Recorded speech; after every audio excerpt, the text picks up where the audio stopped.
Okay, now we have a properties of a beta function. Beta function आप पढ़ चुके हैं. What is beta function? That is actually a beta function. ठीक है, that beta function is related to a improper integral.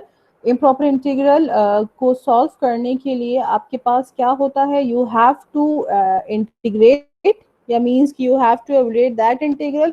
वो exist करता है, mean that integral give you a convergency when m और n जो है that are a positive value. जब ये आपके पास greater than जो है इक्वल ग्रेटर देन 0 हो, ठीक है, और लेस देन हो, या उस पे आपके पास ये क्या होता है, प्रॉपर्स वो आपको प्रॉपर दे रहा था.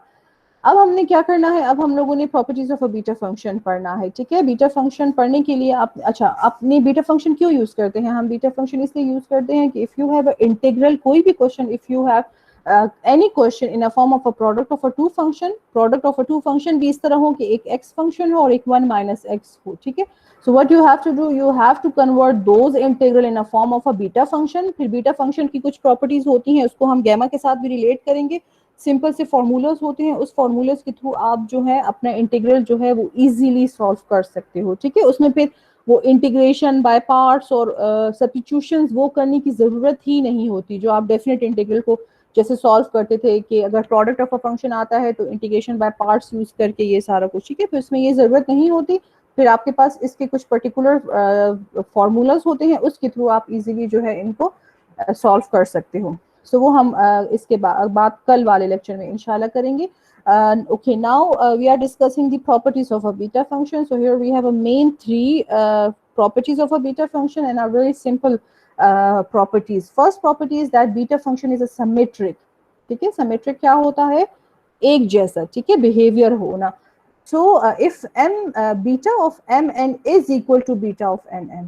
ठीक है, तो चाहे आप इसके जो टर्म्स mn है, चाहे वो mn लिख लो या nm लिख लो, तो both beta function are same function. इस पे कोई भी फर्क नहीं पड़ता. इस इंटीग्रल का फॉर mn जो भी आंसर आएगा, मतलब एवलुएट करके जो भी आंसर आपके पास आएगा, वो nm से भी वही आंसर आपके पास आएगा. So there is no difference between if you are interchange these terms n और m.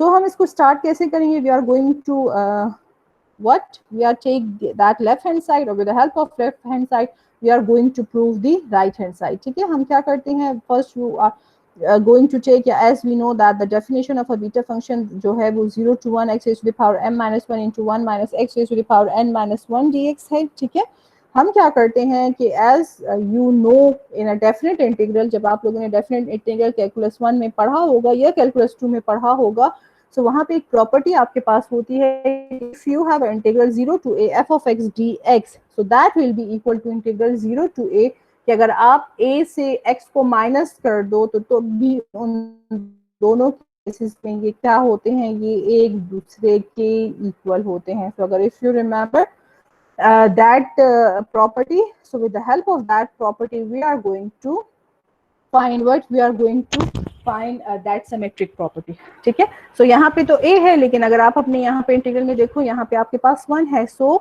ये a माइनस एक्स आपके पास क्या बन जाएगा? ये ऑब्वियसली बात है कि ये x की जगह पे आपके पास, x की जगह पे आपके पास 1 माइनस एक्स आ जाएगा, क्योंकि यहाँ पे की जगह पे आपके पास 1 है. so what you have to do, you have to replace x now by what? 1 minus x. तो जहां जहां x है आपके पास, वहां पे 1 माइनस एक्स लिख लो. पावर पे कोई फर्क नहीं पड़ेगा, यहाँ पे सिर्फ वेरिएबल चेंज हो रहा है, और यहाँ पे x जो है x की जगह पे 1 माइनस एक्स लिख लोगे, तो 1 माइनस एक्स हो जाएगा. ये माइनस माइनस कैंसिल आपके पास हो जाएगा. ठीक है, तो यहाँ पे आपके पास क्या आ जाएगा? Minus x raise to the power, ये माइनस माइनस प्लस हो जाएगा, x raise to the power n minus 1, और यहाँ से 1 minus x raised to the power m minus 1 dx आ जाएगा.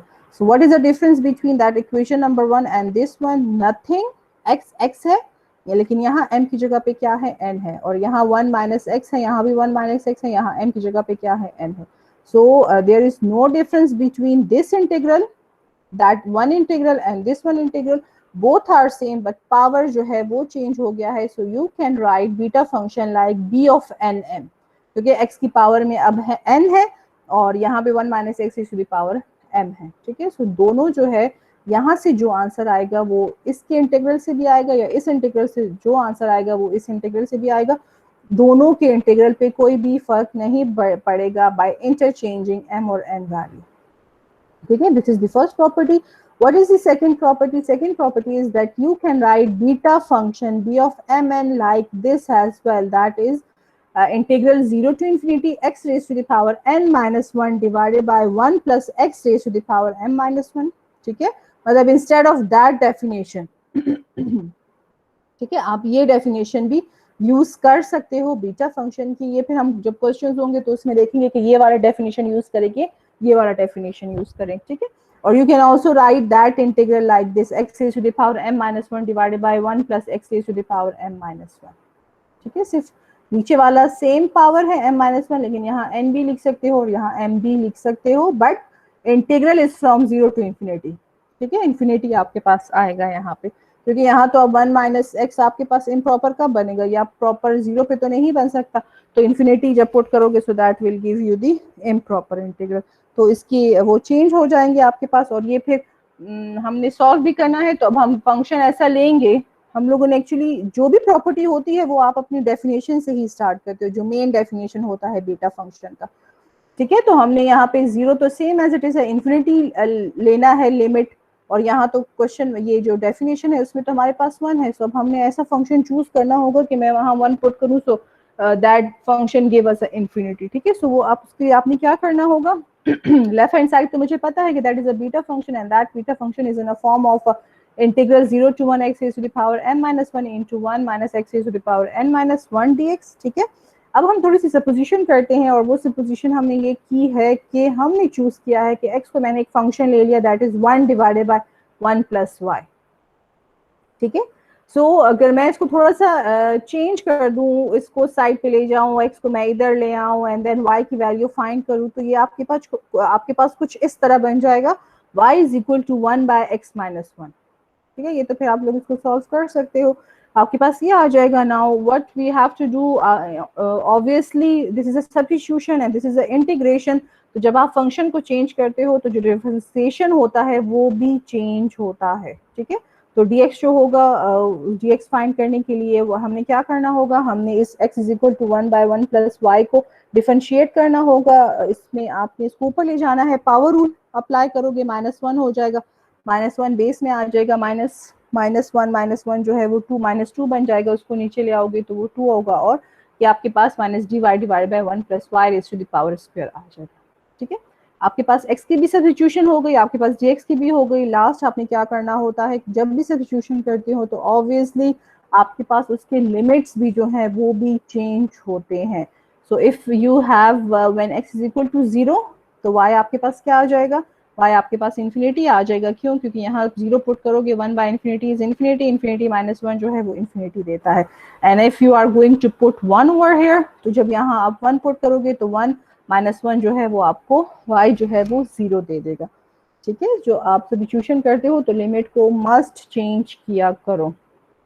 तो जब 0 था तो इन्फिनिटी आ गया, अब इसको रिप्लेस करो इक्वेशन नंबर 1 को, यहाँ 0 की जगह इन्फिनिटी आ गया, और 1 जब था तो 0 आ गया, इस तरह। ठीक है, x की जगह पे आपने पुट कर देना है 1 divided by 1 plus Y raise to the power m minus 1, 1 minus 1 divided by 1 plus Y raise to the power n minus 1, और dx की जगह पे जो उसका डिफरेंशिएशन आया है वो कर लो। ठीक है, इसको थोड़ा सिंप्लीफाई करो। अच्छा, -1 को बाहर ले आओ और सारा इसी तरह रह जाएगा। ठीक है, और कोई नहीं चेंज हुआ। अब माइनस है, again by property of a definite integral, if you have a minus, तो माइनस को हटाने के लिए लिमिट जो है वो इंटरचेंज हो जाते हैं। तो ये इन्फिनिटी टू 0 था, ये 0 टू इन्फिनिटी, और ये आपके पास यहाँ 1 minus 1 divided by 1 plus Y का एलसीएम ले लो, so that gave us y divided by 1 plus y raised to the power n minus 1। ये आपके पास आ जाएगा। ठीक है, और ये dy divide by 1 plus y whole square आपके पास वही ऊपर वाले, ये दो फर्स्ट टू टर्म इसी तरह आ जाएंगे, सेकंड टर्म में आपने इसका एलसीएम ले लेना है सिंपली। ठीक है, then what you have to do, ये पावर्स थोड़ा सेपरेट कर लो। 1 पावर 1 इंटू एनी पावर वो 1 ही होता है, तो आपके पास 1 plus Y to the power m minus 1 हो जाएगा। इसके पावर्स को सेपरेट कर लो, ठीक है, y की पावर में भी आ जाएगा 1 प्लस y की पावर में भी n माइनस 1 आ जाएगा, और यहाँ से तो 1 plus Y to the power square है। डिनोमिनेटर में देखो कि आपके पास बेस जो है that is the same same आ रहा है, लेकिन पावर जो है वो डिफरेंट होता है। So you have a rule कि if you have a base same तो वो पावर्स जो होती हैं वो आपके पास ऐड हो जाती हैं। सो ऐड ऑल द पावर्स, उसको ऐड कर लो, ये कैंसिल हो जाएगा, तो आपके पास क्या रह जाएगा, integral 0 to infinity y raised to the power n minus 1 divided by 1 plus y raised to the power m minus n dy. This is your equation number 2. And again you have a property in a definite integral, कुछ properties थी definite integral की आपके पास, ठीक है। तो इसमें ये भी प्रॉपर्टी थी कि if you have a function like integral a to the f of x dx, so you can also write it as integral a to the f of y dy, ठीक है। सो x और y को change करने में कोई भी फर्क नहीं पड़ता, क्योंकि सिंपल x और y ही है, तो उसको डिफरेंशिएट करो तो x का भी dx आता है और y का भी dy आता है। सो आपने क्या करना है, इस y को रिप्लेस करना है by x variable, so your 2 becomes like x raised to the power n minus 1 divided by 1 plus x raised to the power m minus 1. This is your equation number 3. आपके पास first part जो है this one ये prove हो गया। अब हम लोगों ने ये प्रूव करना है, तो ये सिंपली है, सिर्फ नीचे पावर बेस जो है वो सेम है, बेस की जो पावर है, यहाँ पे n था और यहाँ पे m था, तो ये हम लोगों ने प्रूव कर लिया यहाँ तक। दिस इज इक्वेशन नंबर 3 तक, ठीक है। तो अब इस n को चेंज करने के लिए m हमने पढ़ा हुआ है अभी फर्स्ट प्रॉपर्टी में कि बीटा फंक्शन आपके पास क्या होता है, that is a symmetric function. आप m को n और n को m रिप्लेस कर सकते हो। So what you have to do, just replace n by m, ठीक है। और यहाँ पे भी n बाय m कर लो, तो n प्लस m हो या m प्लस n हो, एक ही बात है, ठीक है। तो you can write it as m plus n भी लिख सकते हो और n प्लस n भी ले सकते हो, लेकिन ऊपर की पावर जो है this is a symmetric integral, ठीक है, सिमेट्रिक फंक्शन है ये आपके पास, तो आप m को जो है n लिख सकते हो। चाहे आप ये इंटीग्रल सॉल्व करो, चाहे आप ये इंटीग्रल सॉल्व करो, दोनों से आंसर आपके पास सेम ही आएगा, कोई फर्क नहीं पड़ेगा। So the hence prove the second property that you can write beta function like this and you can write beta function like this as well, ठीक है। and a third property of a beta function is related to the trigonometric, so you can write beta function in a form of a trigonometric function, और वो क्या है कि beta mn जो है that is equal to 2 integral 0 to pi by 2 sin of theta raised to the power 2m minus 1 cos of theta power 2n minus 1 d theta, ठीक है। कि you can write beta function like this as well, but how, ये अब हमने prove करना है with the help of a definition of a beta function, and this is the definition of a beta function, that equation number 1, ठीक है। हमने तीनों property with the help of a definition of a integral he solve किया है।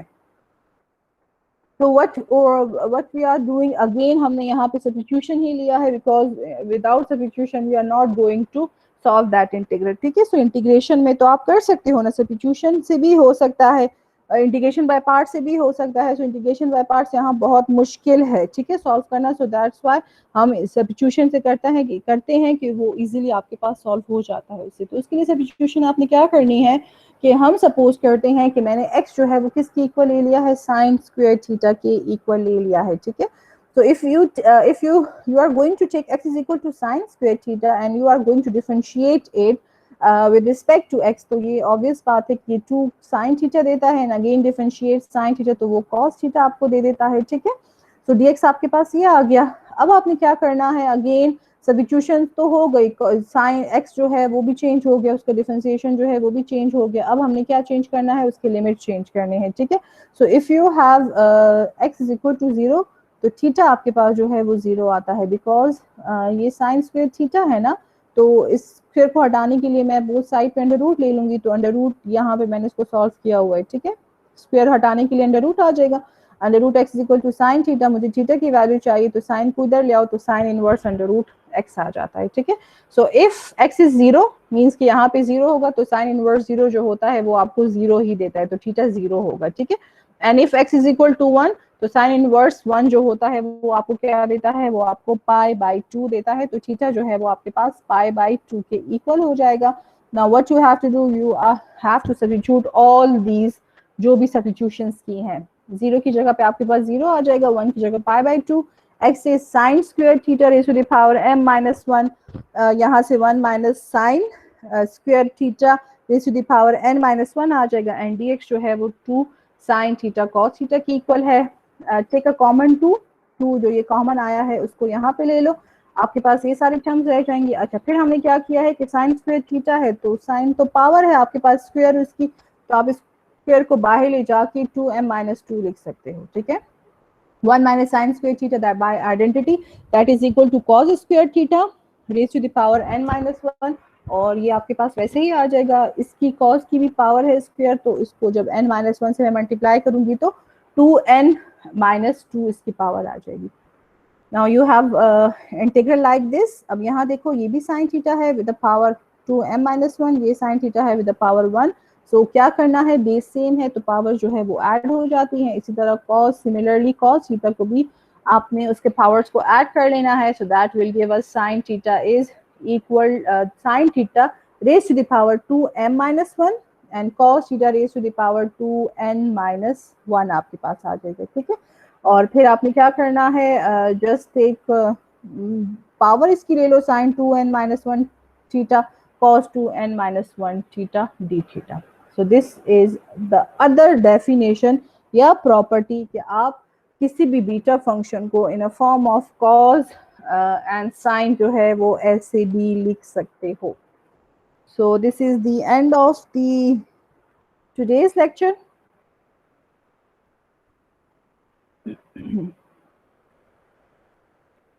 ठीक है, कल हम लोग जी जी